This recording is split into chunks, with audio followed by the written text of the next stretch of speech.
This podcast is brought to you by EveryPlate. EveryPlate is the go-to dinner solution for busy families juggling work, school, or activities. Try EveryPlate and get $2.99 per meal on your first box, plus free steak for a month.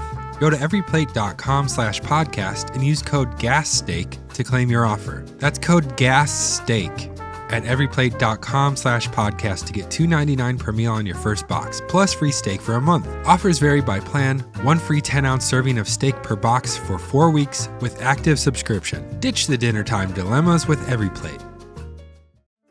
This podcast is brought to you by Underdog Fantasy. With Underdog Unwrapped, you'll unwrap tons of promos all throughout the holidays. We've got boosts, gimme picks, deal reveals, and even some surprises sprinkled in. Now is the best time to get in the game. Download the app today and use promo code GAS to score $75 in bonus entries when you play your first $5. That's promo code GAS. Underdog. Make picks, win money. Must be 18 plus, 19 plus in Alabama and Nebraska, 19 plus in Colorado for some games, 21 plus in Arizona, Massachusetts, and Virginia, and present in a state where Underdog Fantasy operates. Terms apply. See assets.underdogfantasy.com/web/play and get terms_DFS_.html for details. Offer not valid in Maryland, Michigan, New Jersey, New York, Ohio, and Pennsylvania. Concerned with your play? Call 1-800-GAMBLER or visit www.ncpgambling.org. In New York, call the 24/7 Hope line at 1-877-8-HOPE-NY or text HOPE-NY 467-369. Welcome back to Past Gas, everybody. It is part 2 of Enzo Ferrari. We're going to start learning about the cars that you know about. F40, we got it. Ferrari Enzo, we're going to talk about it. Also, all the cars that made the brand famous in the first place. 250 GT, yeah, we're talking about it all. Also, a lot of people die in this one. A lot of drivers, unfortunately. So it's time. Let's get started. Enzo, part 2. Maranello, Italy, 1945. A broken and beat down Enzo Ferrari takes a seat in his once thriving factory. After being bombed by the Allies, it's a husk of its former self. This is Enzo's second factory after the first one was bombed and they relocated to what was supposed to be a safer spot outside of town. Enzo looks out at the charred machinery, the jagged bricks, and the airstrike craters.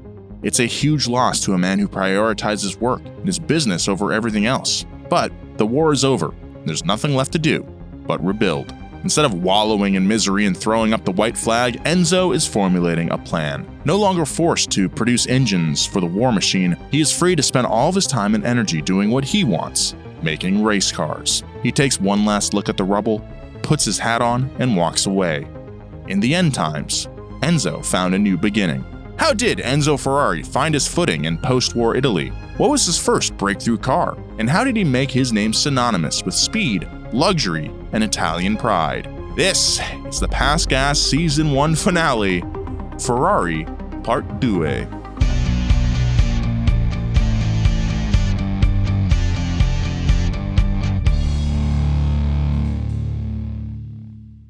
Welcome back to the show, everybody. My name is Nolan Sykes, joined as always by Bart Bidlingmeyer. Hi. Great to be here. Thanks for having me. You're welcome. And Joji Weber. Ooh, what's up, Wink Wink Nation? Slime off a slug's back. Slime off a slug's back. Keep it Fired juiced. up to be here. Hell yeah, dude. Oh, keep it juiced. I forgot about that one. Gotta keep it That's juiced. my sign off, but Yeah. I'll save it for later. Okay. Just as you do with juice, of right? course, yeah. Right. I have a hard You time save it. saving it for later. I just drink it now. I got one of the Welch's, like the sparkling grape, the fancy stuff for the holidays. Mm-hmm. Anyways, I've just been working on that because you can screw it back and put it in the keeps the thing. bubbles. Yeah, this morning I was a little thirsty and I was like, glug, glug, glug. Anyways. It doesn't keep the bubbles though, right? How Well, long? it twist top. The Welch's is a twist top. But I I think I prefer the sparkling grape to the Marinelli sparkling cider. And I know that might be a controversial thing to say out loud, but Marinelli's once you try it, a little bitter to me. Yeah, it's like Barks though. It has that bite, dude. It does. The bubbles are smaller, Mm. so they get into your cracks on your tongue. You guys have cracks on your tongue, right? I do have some. I we all actually- have yeah, I have some some tongue cracks. tongue Yeah, cracks, for sure. Whoa, Yeah. food science, huh? Yeah, this is the final episode of Past Gas in its current format, which is crazy to say out loud. We've been doing this since late 2019, and then went into COVID and had to figure out how to do the show remotely. We did. We've had a lot of ups and downs, but what a journey it has been in its current form. We're gonna bring shows coming back. In want to get April it rolling around 2026. April 2026. So we're gonna be gone for a little while. We're gonna be in the lab. We're in the lab. We are currently in the lab cooking it up, and I'm really excited to see how it'll be received. Well, I'm trying to get past caring about that. Sure. Something I've kind of lost sight of a little bit is the fact that if you just make something the way that you want it to be made, it will likely resonate with other people instead of like trying to. And if it doesn't, who cares? Yeah. You made it. Except in this case, we are a business and Sure. we do have like goals that we want to hit. But at the same time, like if people see that you're making things just to try to satisfy an algorithm or like something that you perceive the audience to be, then it's just not going to feel as good. Because, and I've learned that firsthand, but also you see other channels and other networks do that. And you're like, it's kind of lost its magic a little bit. Yeah. Like if you saw our series on Skibbity Toilet, that was the wrong direction. Yeah. So great example. It was a deep dive though. I appreciated the research. We really worked on it, but but not it's a lot of cars in that, but the Pass Gas in its next really form, complex character though. You guys, really explored. I'm trying to be the great. It's what we're doing next is something that more kind of closely satisfies like a creative need rather than like what we think is like a market want or something. I don't know how to. We've always tried to be as genuine as possible and done stuff that we wanted to talk about and taken suggestions from people, but only if it also fits in with what we want to talk about. I really feel like Pass Gas, we call it season 1, kind of tongue in cheek. It's been like 390? No way. 319 or 320 or something. 320 or so episodes. I feel like the last like year or 6 months even has been like, I have had a lot of fun recording these episodes. I feel like we found like a new groove. But still, there's still higher mountains to be climbed. And there's a lot of meat on the table too. Like we ended up doing a lot of deep dives on stuff, but are limited to one episode or something.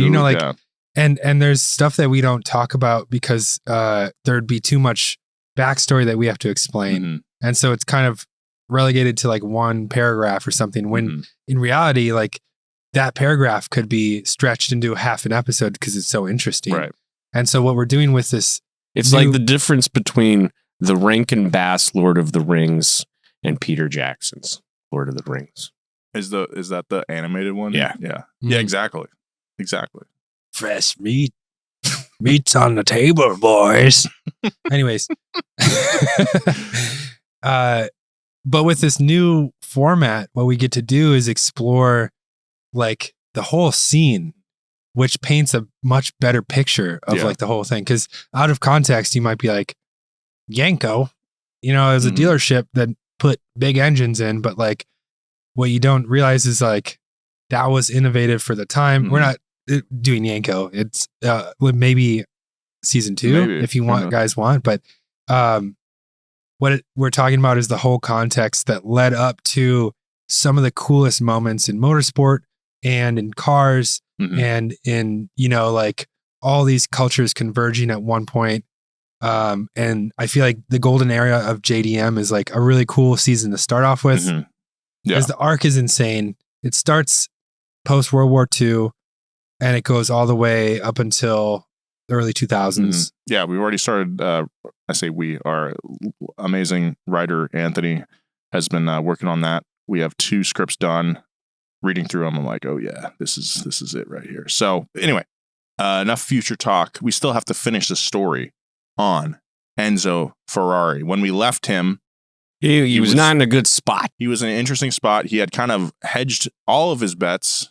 He was ready to emerge. Yeah, but also he had worked with every conceivable faction of World War II. He was a member of the fascist party, but also he was harboring anti-fascist revolutionaries in his in some buildings that he owned, his employees would like fix guns and like provide weapons to these anti-fascists. Make caltrops. What are caltrops? They pop tires. They're like like little spiky things. jacks, spiky kind of little thing? guys. Okay. Little road urchins. Road urchins. Or sea anemones. Dude, that's for a the road. sick Road urchin. car club name. The road urchins. They smell like fish. No, I don't know. Yeah, and then he was also making tons of money from Mussolini's government. So just a very complicated is like such a, I don't know. I think that's lost me. Oh, he's a complicated figure, but it's like, I think in his case that is true. Yeah, I think it is. Yeah, it's accurate to say it's complicated. Yeah, because try he's not playing to be. both sides of the line. Mm-hmm. He wasn't, I think, sure which way the scale would fall, so he was kind of putting eggs in a lot of different baskets. Not to excuse his behavior, because he was definitely not in a bunch of photographs wearing fascist and stuff. He benefited greatly financially from working with them. You know? But now the war's over, he's trying to rebuild, and I don't know, he's just planning on people just forgetting that he was in those photographs. So let's see if that worked. The end of the Second World War had left destruction across Italy, but for Enzo Ferrari, it was just the beginning of a new chapter in his pursuit of speed and engineering excellence that had been his lifelong passion. With Ferrari about to unveil the first car bearing his own name after the war, he was about to transmit a signal of hope to his fellow countrymen, whether he knew it or not. It was in 1923, though, after competing in the first Circuito del Salvia in Ravenna, that Ferrari met Countess Paolina Baracca, mother of renowned World War I fighter ace Francesco Baracca. As the story goes, during their conversation, the Countess made a suggestion that would ultimately become associated with Ferrari's logo. "Enzo, why don't you put my son's Prancing Horse on your car? It will bring you luck." With these words, the Baracca family gave Enzo a photo of Francesco covered with a dedication that entrusted the horse emblem to him. It's very likely that this quote comes from Enzo himself, when in fact, like, he could have just stolen a dead guy's symbol. Yeah. Is the other, like, we don't know. We don't know. He authored his own autobiography, so. Interesting. The stallion was always black, but Ferrari added his personal touch by placing it against a yellow field, the color of Modena, his birthplace. And thus... I've been there. It's yellow, dude. Modena's. It's because the river full of peace. And thus was born the Cavallino Rampante, the legendary symbol that Ferrari still features on its car to this day. Once the war had finished and reconstruction was underway, Ferrari refurbished the Maranello factories and assembled a team that would be capable of backing his ambitious vision. He's back, baby! That's right. One member of his team was Enzo's childhood friend and engineer, one Giacchino Colombo. Sorry, I don't know why I put so much in. I know, just they do too. Yeah, it just feels right to say it. Plus, if I say Giacchino Colombo, it doesn't quite feel as right. It sounded pretty cool, though. It sounded like you were from Jersey or something. Yeah. Hey, Giacchino Colombo. Hey, Giacchino. Get over here. Giacchino was famous for designing the Alfa Romeo 158. Instead of following Alfa's 8-cylinder engines, Ferrari and Colombo were more interested in standing out by designing something even more harder to work on. Yes, a 12-cylinder engine. I wonder if it's Giacchino. Probably is. There's 2 C's. Giacchino. That sounds Brazilian. Yeah. Yeah, he's got cauliflower ear, and he's coming into the ring just a big dude. The inspiration for this choice came from an unlikely source. American car maker Packard. Interesting. I had heard this before. In 1912, Enzo saw photographs of a 12-cylinder Packard that had raced in the Indianapolis 500. Then, during the war, Packard 12-cylinder cars came into Italy as military vehicles on behalf of the American forces, and their advanced technology left an impression on him. Though Packard eventually abandoned the 12-cylinder, Ferrari swore to make it the basis of his business. Many criticized this move, accused him of, quote, digging his own grave, and yet Ferrari's persistence carried the idea forward. He later acknowledged that the engine's success would not have been possible without innovations such as Tony van der Velde's thin wall bearings. Incremental refinements like increasing the bore and adjusting... It's all about wall bearings these days. You got to have thin walls. Incremental refinements like increasing the bore and adjusting the distance between cylinder axes to expand capacity ultimately transformed the engine into a work of mechanical artistry. By 1946, the design of Ferrari's first prototype car was complete, embodying both the resilience of post-war Italy and Enzo's uncompromising ambition. To him, racing was not merely a sporting endeavor, but the final test of the car maker's craft. The process began with the racing authorities' announcement of a formula, after which Ferrari and his team would shape their vision around those parameters. It had to meet the rule book. Still, he often maintained that a race car never quite met its original blueprint. Instead, it was a mix of ambition, compromise, and innovation. It would take a year to plan such a car, and 6 to 8 months just to construct it. Once assembly and testing were complete, the true test of a car was on the track. For Ferrari, a race was the culmination of hours and hours of labor, precision, and sacrifice. Only when all the individuals involved, designers, engineers, mechanics, felt the same fervent pride in what they had created, was satisfaction absolute. When Ferrari unveiled its first production car, the 125 in 1947, it was as much a statement of aspiration as an assertion of identity. Built upon a conventional tubular steel ladder chassis constructed by Milanese carmaker Gilco Ottoli, the car balanced innovation with convention. Ferrari employed a 2,420mm wheelbase, nice, or 95 inches, which gave the car its sporty proportions, and a 72-liter fuel tank was fitted behind the rear axle under the spare tire. The front of the car had independent suspension in the form of double wishbones and a single transverse leaf spring, while the rear employed a live axle on leaf springs and an anti-roll bar. Hydraulic hydraulic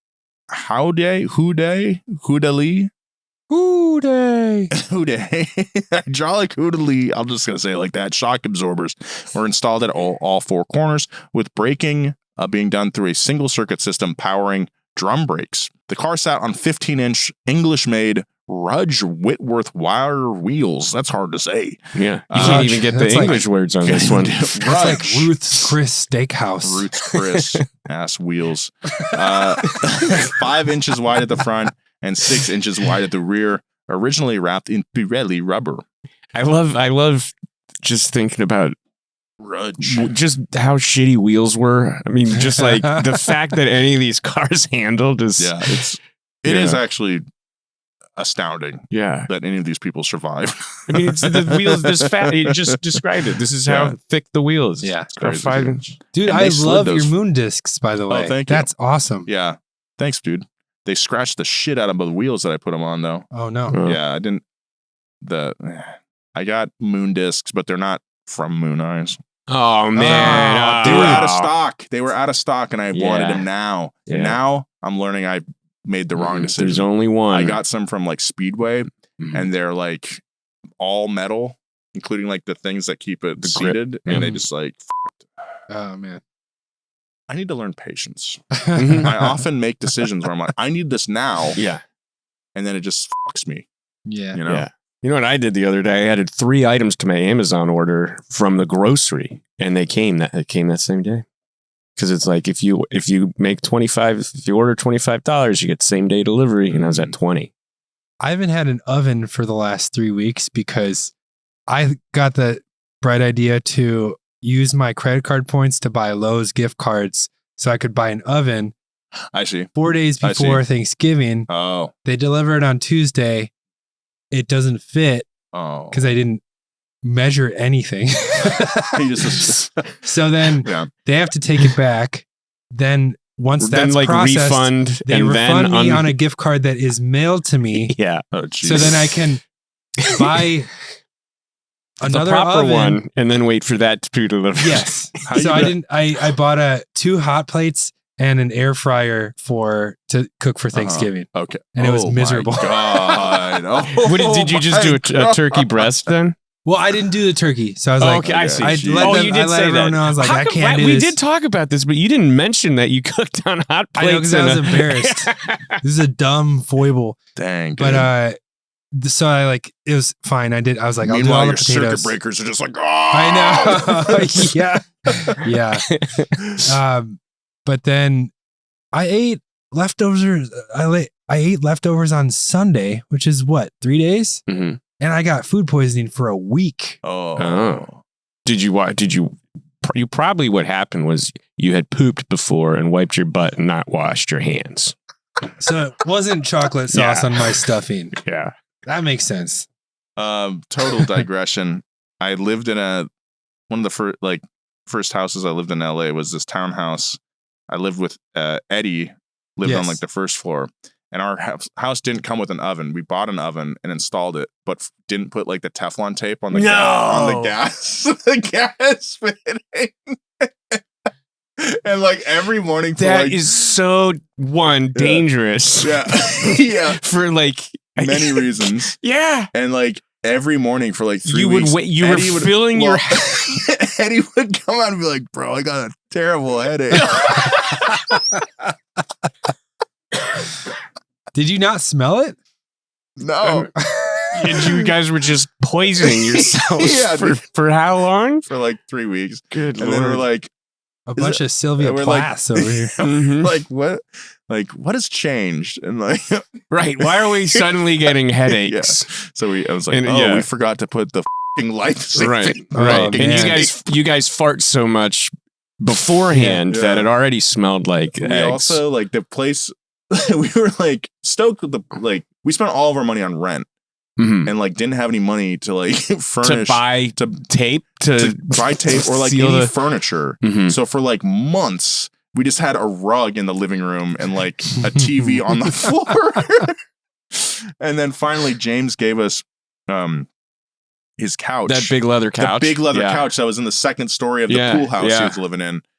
That me and Dakota had it up there. Well, me and Dakota you had to get it out of there. Yeah. Yeah, that was crazy. You are the couch moving goat, though. You helped me with my 110-inch. That couch. That was the worst couch. That tested me. Yeah. It took 45 minutes to get through the front door. And I think the geometry. Yes. Sometimes you're like, well, how did I get it? Now I can't get it out of this position. Anyway, I got a moving company. We got it jammed in the doorway. Yeah. The couch was clearly way too big for the doorway. For literally 45 minutes, we were moving it millimeter by millimeter, trying to get it just enough clearance.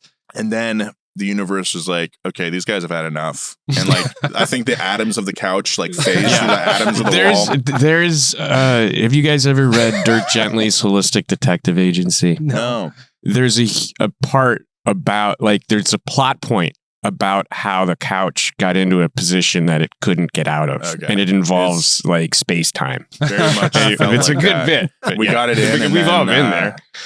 It was such a relief, dude. Yeah. And then, that place is nice too. I like that. I love that place. Yeah. It's cool.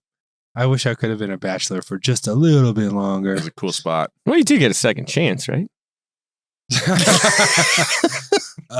Divorce attorney? Okay. Accidentes? Do you do divorce? That's what they mean by accident lawyer. Whoa. Yeah. Shouldn't have married her. That was a pretty big accident.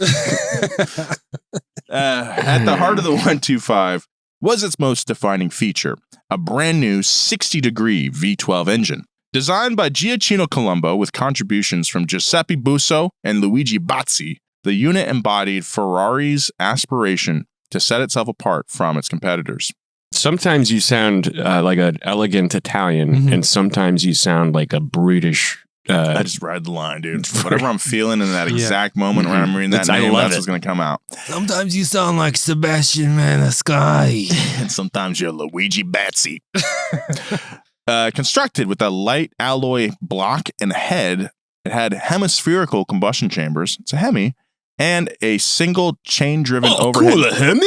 Yeah, it's got a Hemi now I'm listening. Now I'm listening to Ferrari.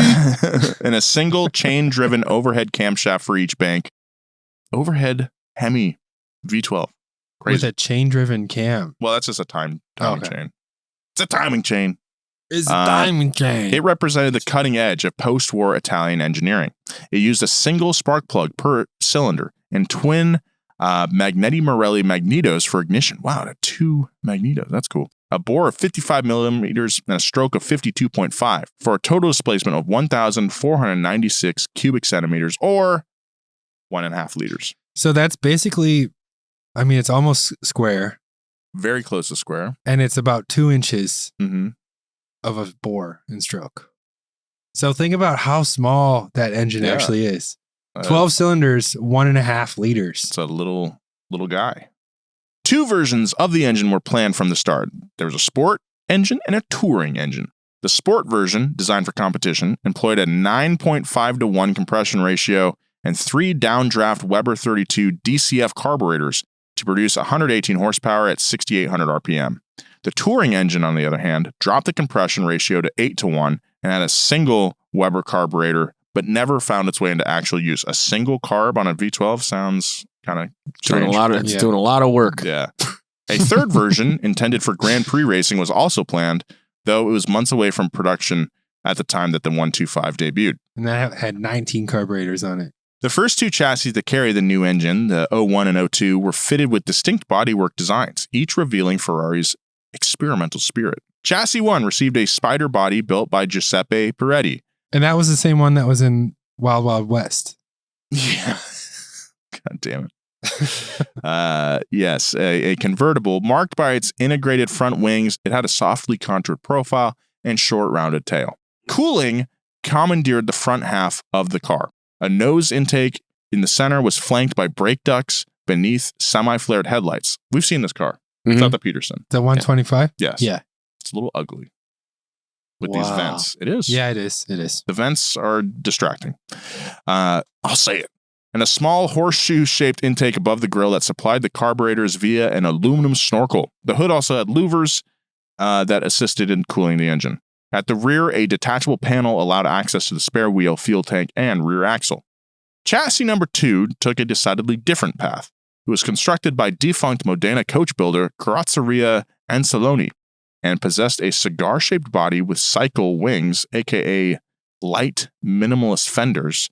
The front featured an enormous air intake, and the car's components, such as the headlights and even spare wheel, could be quickly unbolted to render it compliant for Formula-type events with a single-seater configuration. So if you're just taking a cruise through the countryside and somehow you happen upon a Formula 1 race, you just take all that stuff off and you're ready. Inside, both cars embraced simplicity. You only had switches arranged with functionality in mind. You don't want to be looking down at your gauges while you're flying around a track. No TVs. No TVs. You don't want that espresso machine hissing at you while you're in the S's. There's a wood-trimmed 3-spoke Nardi steering wheel providing a tactile connection with black leather seats, and it was all cut to a minimum, reinforcing Ferrari's commitment to performance above all else. No creature comforts like your damn espresso machine, even though that would be pretty sick. Yeah. VW did have a coffee machine attachment for the Beetle back in the 60s. That's insane. Yeah. That's insane. Now we just have white monsters that you get at the gas station. What's if they're out of the blue one? Yeah. I drank 2 white monsters and it created a third. Come at me. The 125S made its racing debut at Piacenza in May of 1947 with Franco Cortesi at the wheel. The car, powered by the painstakingly developed 1.5-liter V12, led the race until the final 2 laps, when a retirement was forced by a seized fuel pump. Enzo would afterwards refer to this first prototype as a, quote, unorthodox car, yet its performance left no question regarding its potential. Competing against Maserati, Stwangualini, Sistaglia, and previous employer Alfa Romeo, Ferrari served notice that beating these established companies, Alfa Romeo in particular, was an obsession. He was serving notice. Just Watch like his out, cars. Stwangualini, I'm serving. Yeah. Stangualini. That's a cool name. Stangualini. Hey, Stangualini, get down here off that rafter. Come stir the sauce. Get down off the fucking Shed. Get off the shed, Stangualini. No. Son, did you get served? When you get served, you dance back. We'll be right back after these messages. This podcast is brought to you by Shopify. Channel the fresh start energy of the new year and finally launch your business with Shopify. 2026 is the year you rewrite your story, own your future, and make your entrepreneurial dreams come true. Start your business with Shopify in 2026 and become who you're meant to be. Shopify gives you everything you need to sell online and in person. Millions of entrepreneurs have already made this leap, from household names to first-time business owners just getting started. Donut uses Shopify. Shopify gives you all the tools to easily build your dream store. Choose from hundreds of beautiful templates that you can customize to match your brand. Setup is fast with Shopify's built-in AI tools that write product descriptions and headlines and help you edit product photos. Marketing is built in too. Create email and social campaigns that reach customers wherever they scroll. As you grow, Shopify grows with you. Handle more orders, expand in new markets, and do it all from the same dashboard. In 2026, stop waiting and start selling with Shopify. Sign up for your $1 per month trial and start selling today at shopify.com/gas. Go to shopify.com/gas. That's shopify.com/gas. Hear your first this new year with Shopify by your side. Some people just know they could save hundreds on car insurance by checking Allstate first. Like to check the restaurant location first before agreeing to go to lunch with a friend. Day of, you're getting ready to leave. You put it in your map and bam! Lunch is an hour away? Bad on your friend for not mentioning it, but bad on you for trusting your friend. Now you've got to book it across town to get to the best burger in town? Sure, it's worth it. Checking first is smart, so check Allstate first for a quote that could save you hundreds. You're in good hands with Allstate. Potential savings vary, subject to terms, conditions, and availability. Allstate North American Insurance Company and affiliates, Northbrook, Illinois. Thanks to our sponsor, Hankook Tire, the official tire sponsor of Donut. We at Donut love Hankook. They make tough tires for rough adventures and daily driving without compromising comfort and drivability. Hankook's Dynapro off-roading tires offer great traction in tough terrains, and they're great on a wide range of vehicles, from SUVs to light trucks to our own Baja blasting Ford Ranger. Hankook became the official tire sponsor of Donut last year, and we have not looked back. We use them on all the Donut cars in our lot. They've got an aggressive design that not only looks great, but it also protects you from punctures and gives you grip on sand, gravel, mud, you name it. And they last a long, long time. Thanks to Hankook's durable compound, you can get a lot of trail or road under your tires. And I can hear you at home. I'm afraid of driving off-road. I love pavement. Well, Hankook's got you covered there too with their Ventus brand of tires optimized for high-speed driving and stability on your beloved roads. Get your tire journey started at hankooktire.com and see just how far these wheels can take you. That's HANKOOK, hankooktire.com. Thanks, Hankook. Now back to the show. All that hard labor paid off quickly. In 1949, Ferrari recorded one of their first signature victories on the international scene at the 24 Hours of Le Mans, the world's most renowned endurance race. Drivers Luigi Chinetti and Lord Seldson piloted the Ferrari 166 Baracca touring to victory after a full day of continuous driving. The Baracca made its debut at the Turin Salon in 1948, and its potential was already evidenced earlier in the year when Clemente Biondetti and Ettore Solani won the Mille Miglia, with second place also being captured by a Ferrari 166, driven by Felice Bonetto and Pierre-Louis Carpani. You're doing great with these pronunciations. Felice Bonetto is a sick name. I wish I was like Italian or something. Why don't we come up with your Italian name right now? Okay. Nolan Angie. That's it. Nolando. No, I'm trying to think of what would be the analog to Nolan in Italy? Nolanani. Italian. Nolani. Nolani? Sacchetti. Nolani Sacchetti. Yeah, I'll take it. So there was Luigi Chinetti. Chinetti, a two-time Le Mans champion of the 1930s, was 47 when he earned Ferrari its first victory at the Circuit de l'Essai. That's like 80 in today's years. He's old as Resourceful and stubborn, he placed an oil reserve tank in the footwell of the passenger seat, convinced that raising the hood in the course of the race would be a waste of valuable minutes. And you know what? His plan paid off. Sometimes stubborn old guys are right. Chinetti drove nearly all 24 hours of the race by himself, with Lord Seldson driving for just 1 hour. It's funny that there's always been like a Lance Stroll in this type of racing. Lance Stroll got the last recorded overtake with DRS. because they're not doing DRS next year. Really? Yeah, so he got it. Whoa. Yep. Wow. Yep. Okay, well, he got one record on the book. Even with the slipping clutch, the team persevered to give Ferrari a place in the annals of motorsport. The Barchetta won its next race at the Targa Florio and the 24 Hours of Spa-de-Francorchamps, and in doing so became the name on everybody's lips. I love the Spa-de-Francorchamps. Yeah. Eau Rouge. Eau Rouge. And you said his co-driver was Lord Seltzer? Seldson. Lord Seldson. He was a bubbly chap. He's a real bubbly chap. No, they have a long-standing feud with the Schweppes family. I know that. Well, there's that 3-race series where they just got Schwepped. Yeah. Hey, nice. There's got to be more Lord Seldsons out there. It's the third Baron Seldson. Yes.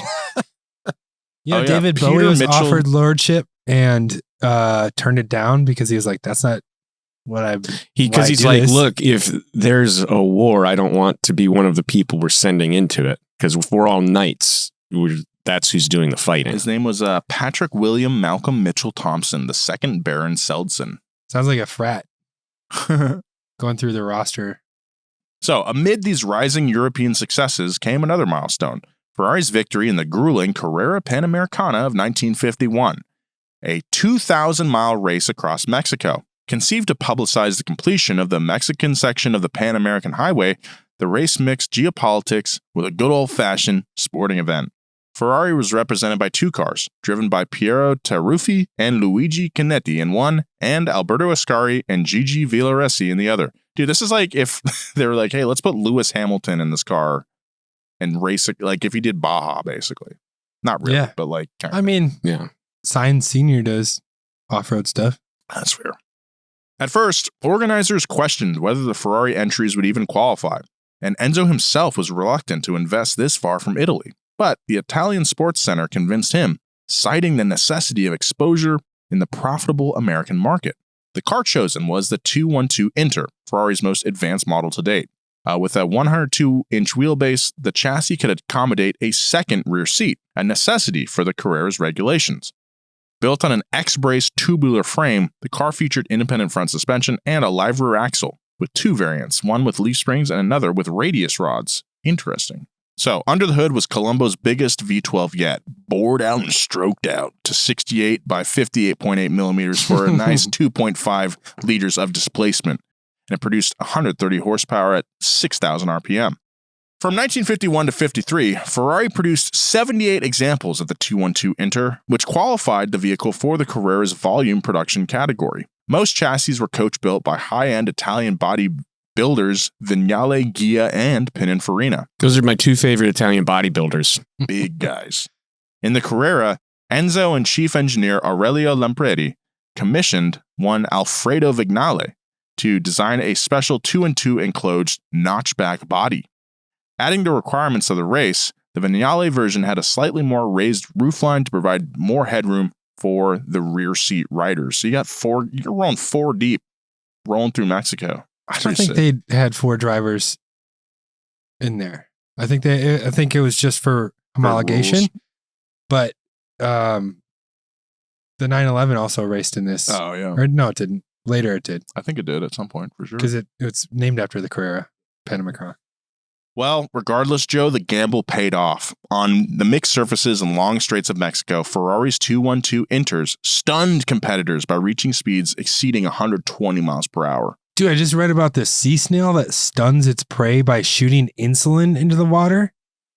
And so the fish... They go into like a... You said stun. Oh. Yeah. Yeah. Jesus Christ. It is on you, Nolan. Yeah, I guess. I'm sorry. Dude, this snail is f***ed though. It shoots out insulin and it stuns the fish that's like kind of feeding near it. Then this big old sock thing goes over the fish, and then it's like a Iron Maiden where it just like all these little needles with neurotoxins like jam into the fish. Snails love neurotoxin and neurotoxin. Yeah. I've definitely seen that. I mean, they're before. slow and like very vulnerable, so they have to have some firepower. They gotta commit some war crimes on some other. Yeah, gotcha. Yeah. So, American observers... You're like the Pete Hegseth of the ocean. Oh, my God.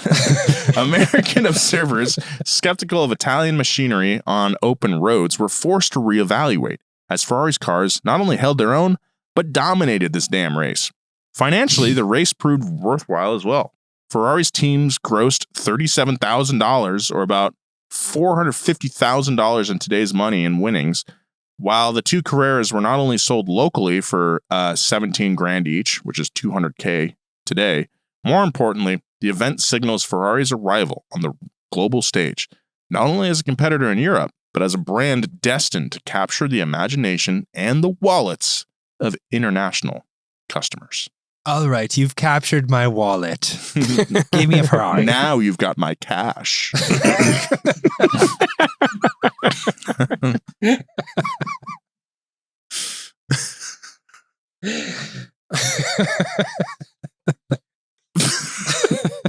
So dumb.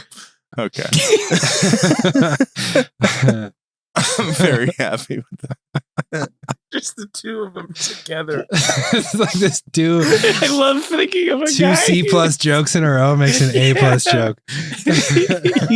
You've captured my wallet. Now you've got my cash. It's so stupid. I'm sorry. So stupid. I made him come barks crying.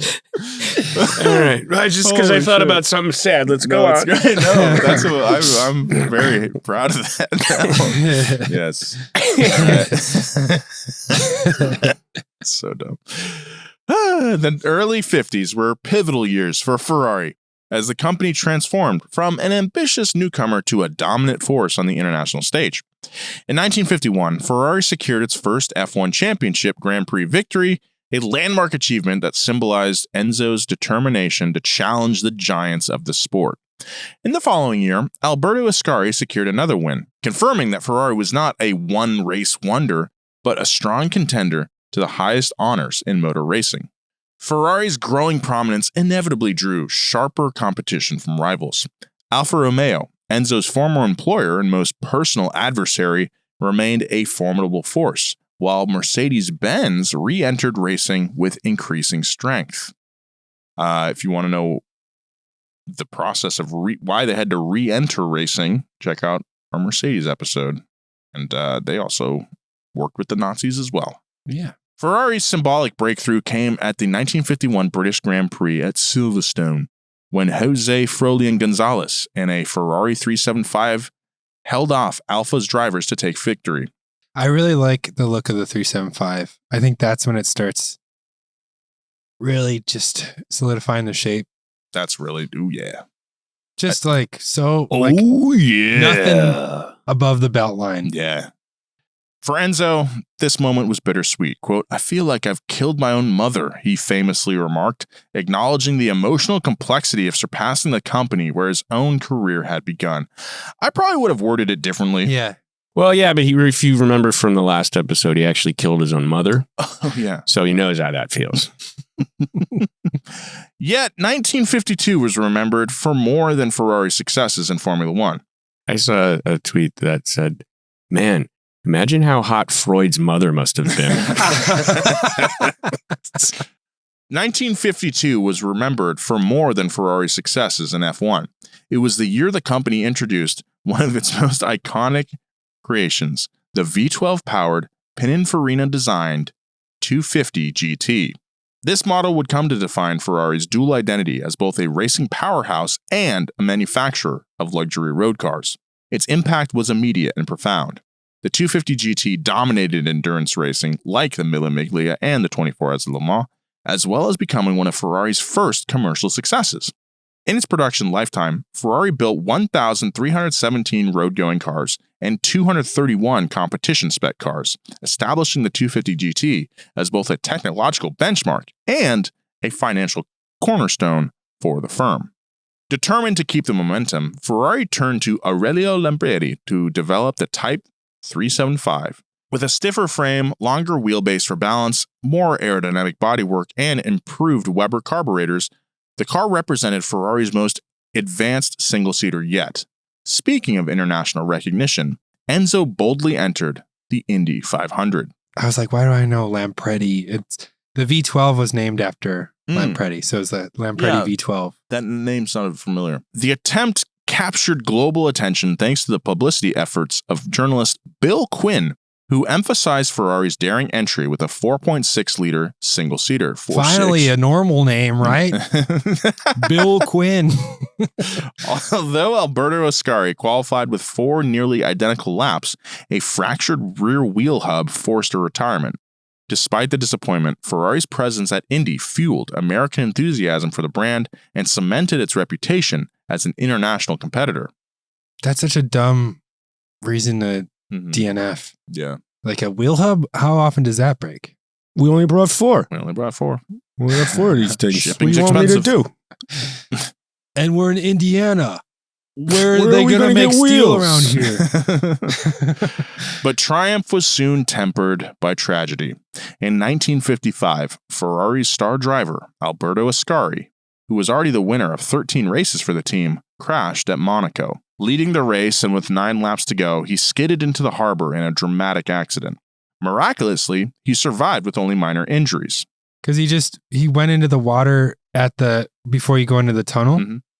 And there was no tunnel at that point, I don't think, but I don't know. I can't say for sure, but I remember this was where he was really superstitious because he wore some different color helmet and his brakes failed or, brake fade or something. And he skidded off that turn and went into the harbor. And I think just because he didn't have seatbelts at that point, I think he just floated out of it. But he was like, okay. Yeah. This Ascari I'm talking about, he was like, I have to reassess things. But then tragically, something else happens. Reflecting with Juan Manuel Fangio in the hospital, Ascari confided that he felt his star was fading. In days, his warning had materialized. Testing a Ferrari sports car at Monza, Ascari crashed and he was killed. He was not wearing his helmet. The tragedy was made all the more haunting by the parallels with Ascari's father, Antonio, who also died after 13 victories on the very same date, May 26th. Enzo would forever link the Ascari family's fate to his own. There were additional blows. In 1956, Alfredo Dino Ferrari, Enzo's son, died of muscular dystrophy. Enzo had desperately tried to get Dino involved in the company's work, even persuading him to contribute to the styling of the 156, which raced with a 1.5-liter engine. Grasping at hope, Enzo believed he could tune his son's health like one of his cars, creating calorie plans and diets in an effort to preserve kidney function. That just sounds like responsible parenting. But when Dino died, he was shattered. Unfortunately, the tragedies kept coming. In 1957, the Mille Miglia ended in catastrophe when Alfonso de Portago's Ferrari suffered a blown tire and plowed into onlookers, killing the driver, his co-driver Edmund Nelson, and 9 spectators. The incident prompted the immediate retirement of Piero Taruffi, who had just won the race. Still, Enzo responded to setbacks not with retreat, but with renewed innovation. Somehow he's going to race faster than death, it sounds like. I mean, that's a lot of tragedy. I mean, that decade has a lot of. Well, it's the point at which cars were becoming that fast. Yeah. Whereas before it's like, all right, you could get away, you could walk away from some of these things. I'm not going to wear a seatbelt. I'll fly, but I'm only going like 40 miles an hour. I'll still kill you, but still, you know what I mean? With a lot of different technologies, you're able to kind of set up something happens, correct for it. Something happens, correct for it. And with racing, this is the point at which, because they hadn't had to do that. And now suddenly they're at this point and they've missed out on 50 years of making things safer. Yeah. And now all of a sudden they have to start from scratch and the cars aren't. Yeah. And it's the tracks also were meant for slower cars. Yeah. And so they're feeling growing pains trying to adjust these faster cars to these slower tracks, which is insane to think about that we still race on some of these circuits because, Monaco is like people are going 220 miles per hour down the marina. Mhm. I don't know if they actually hit. I don't know, but no, not 220. That's like Baku. Probably, but still like 190 at least. Yeah, I want to say. on the same, basically the same track Yeah. where they started racing 100 years ago. Oh my God. If I think Monaco is such a cool place to visit if you're like into racing history at all. Because like you'll be walking down the sidewalk and be like, wait a minute, Mm-hmm. this is it right here. Really cool place. Even if it's insanely expensive and like just spend like 4 hours there. You don't have to. Anyway, south of France. Bring Really nice. snacks. Bring snacks. Yes. You can just tell everyone's there is so rich. You're just walking around. You're like, yeah, it's crazy. Anyway, that same year, Ferrari debuted the 1.5 liter V6 engine, known as the Dino V6 in honor of his late son. It powered the Dino 156 F2, which made its competitive debut at the Grand Prix of Naples. There, the car finished third against 2 V8 machines, a promising result that pointed to Ferrari's resilience. We'll be right back after these messages. This podcast is brought to you by EveryPlate. EveryPlate is the affordable, low-stress way to cook great meals while balancing work, social life, and budgets. I got a toddler at home, and he is very picky about what he eats. He basically only eats chicken and potatoes, and honestly, when it's just me, I run out of ideas as far as what to cook him. That's why I really like EveryPlate. They have a rotating selection of craveable, comfort-forward dishes. One of my favorites is crispy buffalo ranch chicken, which my kid loves, and caramelized onion smash burgers. There's 35+ weekly choices to tailor to your family's preferences. And the pre-portioned ingredients reduce stress, mess, and food waste. Meals can be ready in 30 minutes, which is great if you're a parent. So try EveryPlate and get $2.99 per meal on your first box, plus free steak for a month. Go to everyplate.com/podcast and use code GASSTEAK to claim your offer. That's code GASSTEAK at everyplate.com/podcast to get $2.99 per meal on your first box, plus free steak for a month. Offer varies by plan. One free 10-ounce serving of steak per box for 4 weeks with active subscription. Ditch the dinner time dilemmas with EveryPlate. This podcast is brought to you by Underdog Fantasy. Football season is drawing to a dramatic close as my beloved Packers are on the bubble this week. I'm so sad about that. But Underdog Fantasy is the best place to get in on all the action. Playing on Underdog is easy. Just pick whether your favorite players will go higher or lower on stats like rushing yards, receptions, touchdowns, and more. Get your picks right and you could win up to 5,000 times your cash. This week, I'm going to pick the Buccaneers to win over the Panthers. And I think Mike Evans is going to get higher than 60.5 yards. With Underdog Unwrapped, you'll unwrap tons of promos all throughout the holidays. We've got boosts, gimme picks, deal reveals, and even some surprises sprinkled in. Now is the best time to get in the game. Download the app today and use promo code GAS to score $75 in bonus entries when you play your first $5. That's promo code GAS. Underdog. Make picks, win money. Must be 18 plus, 19 plus in Alabama and Nebraska, 19 plus in Colorado for some games, 21 plus in Arizona, Massachusetts, and Virginia, and present in a state where Underdog Fantasy operates. Terms apply. See assets.underdogfantasy.com/web/play and get terms_DFS_.html for details. Offer not valid in Maryland, Michigan, New Jersey, New York, Ohio, and Pennsylvania. Concerned with your play? Call 1-800-GAMBLER or visit www.ncpgambling.org. In New York, call the 24/7 HOPE line at 1-877-8-HOPE-NY or text HOPE-NY 467-369. Now back to the show.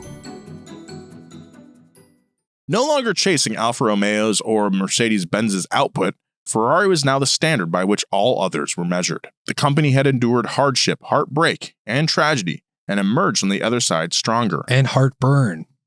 A lot of garlic. With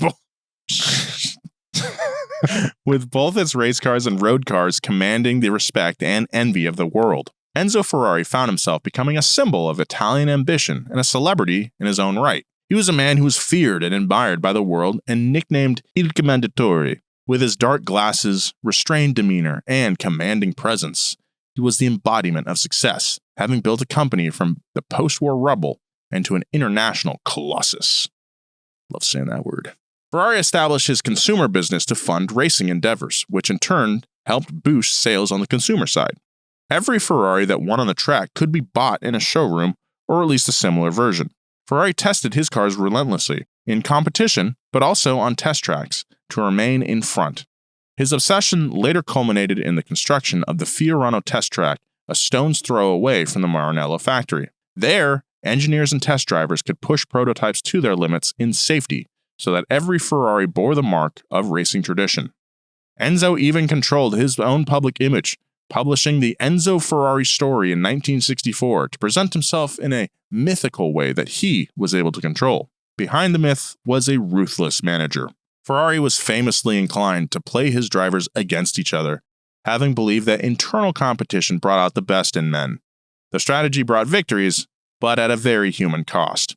The Vatican daily Osservatore Romano infamously attacked him, saying Ferrari valued machinery over lives and accusing him of, quote, devouring his own sons. I think the Pope even condemned him publicly. That's right. Well, the Pope was the editor of this newspaper at the time. This was also followed by the infamous Palace Revolt of 1961. After the death of Dino Ferrari in 1956, Enzo withdrew emotionally from the factory, allowing his wife Laura to take the center stage. Laura was just as confrontational as her husband and quickly became a divisive influence. When she verbally assaulted company sales manager Girolamo Gardini, Enzo fired him for protesting, and unrest ensued. Several of Ferrari's top men, including sports car development chief Giotto Bizzarini, chief engineer Carlo Citti, and Scuderia Ferrari manager Romolo Tavoni, rallied to Gardini's defense. Together, they issued a signed letter of protest. Enzo's response was swift and absolute. Within days, every one of the signatories was gone from Ferrari. Whether they were fired or they resigned is still subject to debate, but the event became company lore as the Grand Walkout, or the Palace Revolt. The exiles would go on to form ATS, or Automobili Turismo Esport, a rival spawned by Enzo's autocratic rule. Many of those engineers would go on to work at Lamborghini as well. We talked about that in the Lamborghini story where Lamborghini it was really good luck that all these guys just left Ferrari and he was able to scoop them all up. And that they've hated Ferrari now, you know? Yeah. If politics within Ferrari painted the firm as tyrannical, on-track disasters simply added to the company's complicated image. In the late 50s and early 60s, Ferrari drivers seemed to be cursed. Eugenio Castellari was killed in 1957 at the Modena Autodromo. Luigi Musso perished during the French Grand Prix. Peter Collins was killed at the Nürburgring. Then, tragedy hopped the guardrails as Wolfgang von Trips crashed at Monza in 1961, dying instantly and taking with him the lives of 15 spectators. We've talked about that story before as well. He was in the Phil Hill story. These losses overshadowed Ferrari's triumphs, including the International Cup and the World Championship of Drivers in 1961. Each tragedy brought legal scrutiny. Italian authorities treated every death as a potential homicide case, and Enzo himself was summoned by investigators more than once. As Ferrari entered the mid-1960s, its reputation was as great as it was disputed. On the track, the company was synonymous with speed and showmanship, but off of it, Enzo Ferrari was struggling with economic insecurity. The road car arm meant to generate revenue struggled to produce a profit, and the constant draining of funds into racing depleted the company's coffers. It was at this weak point that Ford came a-knockin'. In 1963, negotiations between the two companies presaged a union that might have redefined the world's motor industry. Ford sought to acquire a youth-oriented, high-performance market and prized Ferrari as the jewel of its European crown. The offer was a lifeline to Enzo, and one available as long as it was on his terms. But Ford, with Henry Ford II, or Hank the Deuce, at its reins, would not accept mere control. They not only wanted to buy Ferrari, they wanted to rename it, to bring Maranello into the kingdom of Dearborn. And Enzo balked. To surrender Ferrari's independence was unthinkable. I think also he was fine with selling the road car division. He wanted to keep the racing division. Yeah, he wanted to be in control of use all the that. money he made from the sale. And then they tried to sneak in a clause of the contract last minute without thinking that he's not going to read the contract. Because they'd been through it so many times. Yes. And that's why it's really funny. Like, even, when we started doing this show, we did Ford versus Ferrari. This whole story was part of it. But often the story is like framed as like the underdog Ford. Right. Against the mighty Ferrari. First of all, it took them like 3 tries to beat Ferrari at Le Mans. But also, you're $1 billion company. Like, let's be a little more honest about this, And Ferrari you tried to screw him out of this. Struggling at this point. Yeah. It's like, oh, it's like a nuclear bomb versus coughing baby, like the difference. What? That's a meme. Oh, okay. But it's like, okay, great. You beat the guy who was a different version of the story is it's like David and Goliath wins. Yeah. You know what I mean? Yeah. And David said some mean things to him. Mm-hmm. So it's justified that Goliath smashes him over the head with a giant baseball bat. Yeah. It's funny. History's funny. So it's told by the winners. When the deal collapsed, that's right. Ford, which must make us pretty big winners because of how much history you tell. We're huge wieners. We're big wieners. When the deal collapsed, Hank the Deuce was furious. Ford vowed not to just compete with Ferrari, but to beat him on his own sacred ground, endurance racing. This rivalry culminated in Ford's historic victory at the 24 Hours of Le Mans in 1966, when the American manufacturer swept the podium and ended Ferrari's dominance of the race. But even as Ferrari endured humiliation at Le Mans, new blood within the company was preparing for a renaissance. Enzo had always believed that people defined a car as much as machinery, and in the aftermath of the Palace Revolt of 1961, he brought in talent that would reshape Ferrari's future. Mauro Ferrari became a master technical director, establishing the foundation of the 312 series, a lineage of cars that would keep Ferrari in Formula One. It's interesting that this idea of, but it's the people that make the car. As long as they're doing exactly what I tell them to. I'm a people too. On the road car side of things, designer Sergio Scaglietti finished up the 250 GTO style, refining an already legendary model into an engineering and aesthetic work of art. By the end of the 60s, Ferrari was once again financially strapped. Success on the racetrack alone could not sustain the company, and mounting pressure from producing road cars strained its limited resources. Enzo Ferrari, who had resisted foreign control all his life, was driven to make a concession. In 1969, Fiat was allowed to purchase 50% of the company. Enzo had sole control of the racing department, but Fiat provided the capital for the funds necessary to modernize the Maranello plant and expand the Fiorano test circuit. This partnership helped Ferrari ride out difficult times as the 1970s created a volatile era for the car industry. The oil crisis hit Ferrari particularly hard, forcing the company to rethink its strategy. Traditionally defined by large, powerful engines, Ferrari expanded its V8 line to appeal to a broader customer base. The 308 GTB, introduced in 1975, became the backbone of Ferrari's road car program. Early versions featured lightweight fiberglass construction, and honestly, these cars, they're pretty cool, but also a huge pain in the ass to work on. The Mondial, right, is the same one, but a 4-seater? The Mondial is the same. It just has rear seats. Yeah, and that thing was kind of a stinker. Yeah, it wasn't that. It was difficult to like. Yeah, but I could see the charm there. If the road division bent to economic reality, Formula One remained Ferrari's battleground. In the early 70s, Scuderia Ferrari doubled down, fielding the 312T series that carried Niki Lauda to world championships in 1975 and 77, followed by Jody Schechter's title in 1979. The wide, flat 12 engines that had once been Ferrari's ace eventually proved ill-suited for the new era of ground effect cars, prompting a pivot to smaller turbocharged V6s. Meanwhile, Ferrari got itself entangled in the FISA-FOCA war, a political conflict about regulations and revenue sharing in Formula One. Enzo aligned himself with FISA in order to support stricter control against FOCA's attempt at more relaxed rules that benefited private teams. So influential was Ferrari that the Ferrari veto became as a known force in championship bargaining. By the time 1987 rolled around, Ferrari had survived oil shocks, recessions, and the vagaries of Formula One politics. As a celebration of the company's 40th birthday, Enzo built a car that was a testament to rebellion and heritage, the Ferrari F40. It took only 13 months to create this minimalist and uncompromising car.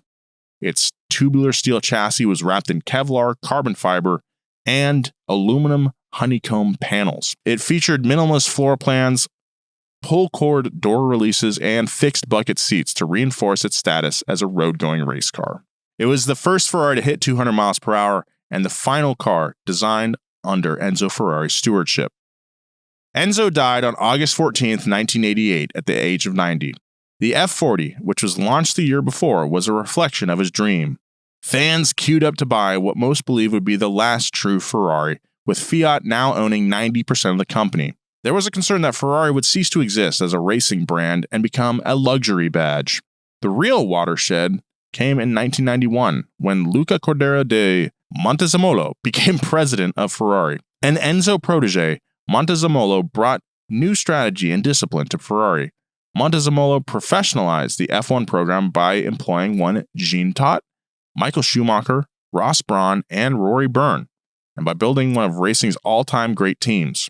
Their efforts yielded 6 consecutive Constructors' Championships and 5 consecutive Drivers' Championships, with Schumacher behind the wheel.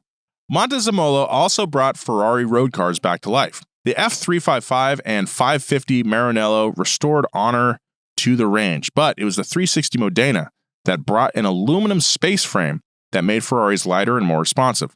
The Ferrari F40, which was launched in 1995, tried to live up to the F40's heritage.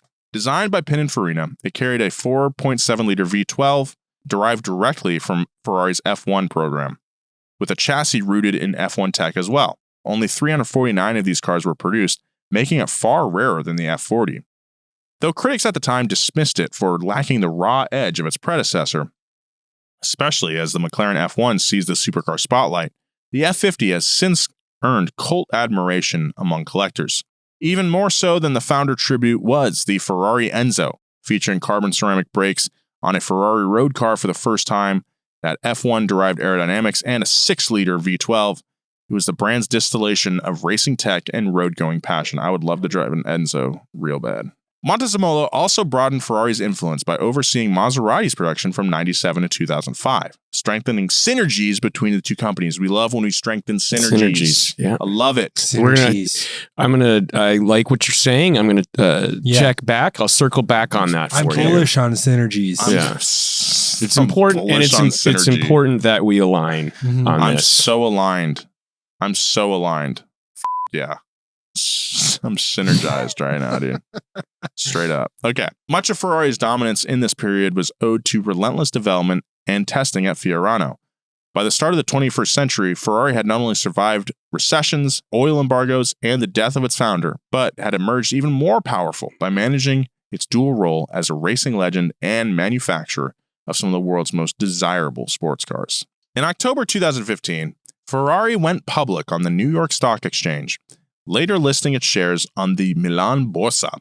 The move marked a new chapter in the company's history, which was no longer defined solely by the vision of Enzo Ferrari, but by its role as a modern luxury brand navigating the corporate and digital age.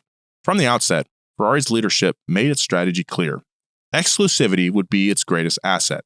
Rather than pursuing mass market expansion, Ferrari doubled down on selling fewer cars at higher margins, creating repeat buyers, collectors, and loyal enthusiasts. The company prioritized, quote, quality of revenue over volume, an approach that aligned with its heritage of rarity and prestige. It would be crazy if they put out like a Yaris. Ferraris. Yeah. Well, remember, dude, that's a build. That's a viral build right there. Yeah. It's so viral.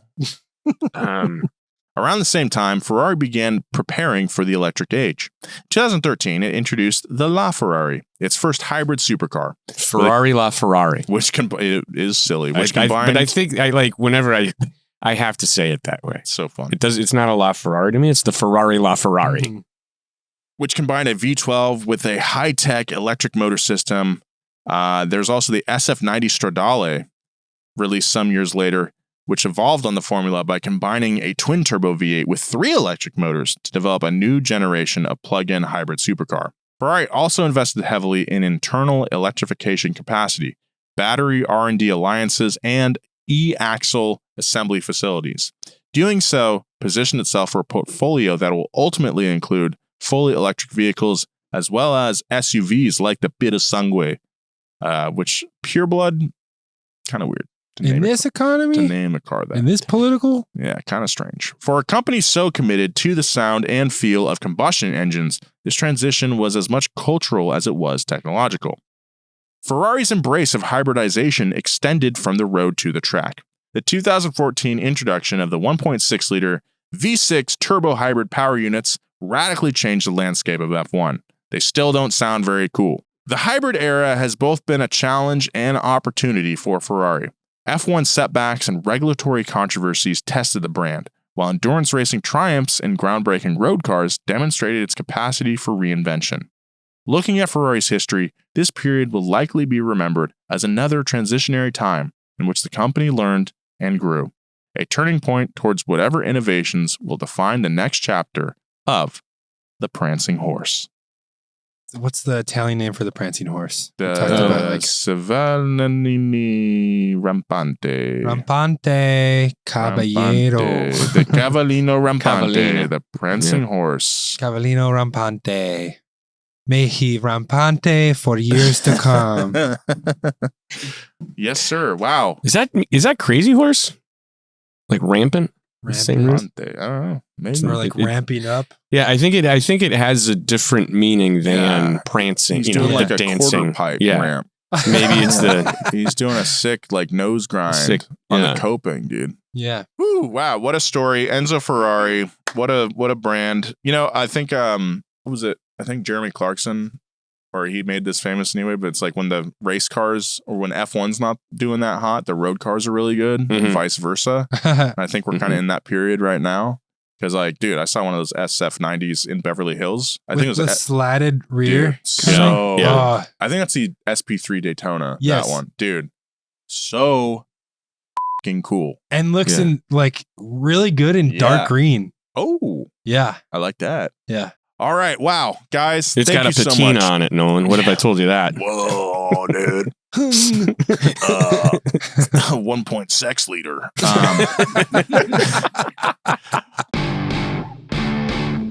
All right, guys, thank you so much. That has been part 1 and 2 of Ferrari, Enzo Ferrari. This has been season 1 of Past Gas, which feels hilarious to say out loud. But again, we'll be coming back in a few months. Thank you guys for listening. Honestly, it means a lot to us.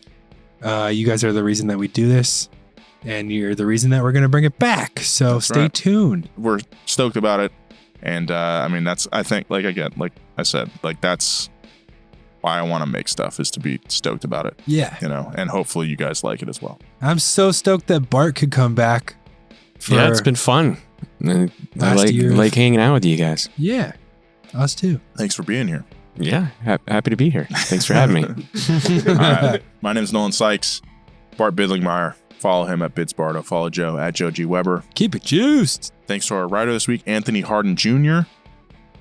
Thanks to our crew, Edgar, Mark, and Audrey. And thank you for listening. We will see you in a few months here on Past Gas. See you next time. Keep it spiky, snails. Yeah, look out for those things.